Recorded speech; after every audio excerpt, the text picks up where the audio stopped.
Hi hello welcome back to all. ನಾಳೆ ಸೋಮವಾರ June 29 ಕಾರ ಹುಣ್ಣಿಮೆ ಮತ್ತು ವಟ ಸಾವಿತ್ರಿ ವ್ರತ. ವಟ ಸಾವಿತ್ರಿ ವ್ರತ ಅಂದರೆ ಹಿಂದೂ ಧರ್ಮದ ಪ್ರಕಾರ ವಿವಾಹಿತ ಮಹಿಳೆಯರು ತಮ್ಮ ಪತಿಯ ದೀರ್ಘಾಯುಷ್ಯ ಹಾಗೂ ಆರೋಗ್ಯ ಮತ್ತು ದಾಂಪತ್ಯ ಸುಖಕ್ಕಾಗಿ ಆಚರಿಸುವ ಅತ್ಯಂತ ಪವಿತ್ರವಾದ ಉಪವಾಸ ವ್ರತವಾಗಿದೆ. ಈ ವ್ರತವನ್ನು ಎಲ್ಲ ಮದುವೆಯಾಗಿರುವಂತಹ ಎಲ್ಲ ಮಹಿಳೆಯರು ಸಹ ಆಚರಿಸಬಹುದು.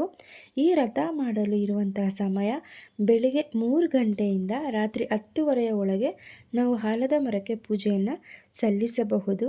ಆಲದ ಮರಕ್ಕೆ ನಾವು ಪೂಜೆ ಸಲ್ಲಿಸುವ ಮೊದಲು ಮನೆಯಲ್ಲಿ ನಾವು ಶುಚಿಯಾಗಿ ಅಂದರೆ ಸ್ನಾನ ಮಾಡಿ ಸೀರೆಯನ್ನು ಹಳದಿ ಸೀರೆಯನ್ನು ಉಟ್ಕೊಂಡು ಅಥವಾ ಹಸಿರು ಸೀರೆಯನ್ನು ಉಟ್ಕೊಂಡು ನಾವು ಹೋಗಿ ವ್ರತವನ್ನು ಮಾಡಬೇಕು. ಮತ್ತು ನಾವು ಕೈ ತುಂಬ ಬಳೆ, ತಲೆಗೆ ಹೂವು ಮುಡಿಸ್ಕೊಂಡಿರಬೇಕು.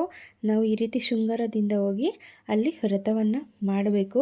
ಆಲದ ಮರಕ್ಕೆ ವ್ರತ ಮಾಡುವ ಮೊದಲು ಅಲ್ಲೇ ಇರುವಂತಹ 3 ಕಲ್ಲನ್ನು ತೆಗೆದುಕೊಂಡು ಆ 3 ಕಲ್ಲನ್ನು ಶುಚಿಗೊಳಿಸಿ ಅಂದರೆ ನೀರು ಹಾಕಿ ಎಲ್ಲ ಶುದ್ಧ ಮಾಡಿ ಕುಂಕುಮ ಮತ್ತು ಅರಿಶಿಣದಿಂದ ಅಲಂಕರಿಸಿ ಪೂಜೆ ಮಾಡಬೇಕು. ಪೂಜೆ ಮಾಡಿದ ನಂತರ ನೈವೇದ್ಯ ಅಂದರೆ ಪ್ರಸಾದಕ್ಕೆ ನೈವೇದ್ಯಕ್ಕೆ ಹಾಲು, ಭತ್ತದ ಹರಳು ಸಿಕ್ಕಿಲ್ಲ ಅಂದರೂ ಕಡಲೆಕಾಳನ್ನು ಮರದ ಬುಡಕ್ಕೆ ಬೊಗಸೆ ತುಂಬ ಅರ್ಪಿಸಬೇಕು.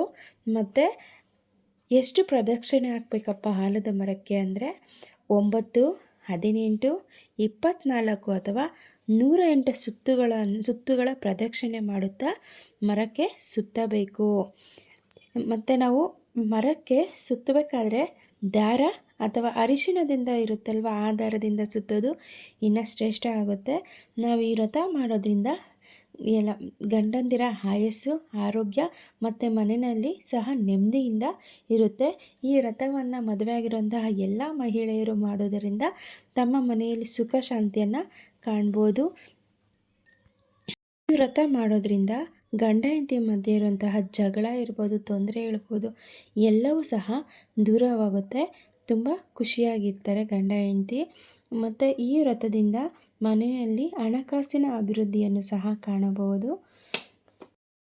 ಎಲ್ಲರೂ ವ್ರತವನ್ನು ಆಚರಿಸಿ ಎಂದು ಹೇಳುತ್ತಾ ಈ ವಿಡಿಯೋನ ಕೊನೆಗೊಳ್ಳುತ್ತಿದ್ದೇನೆ. ಧನ್ಯವಾದಗಳು.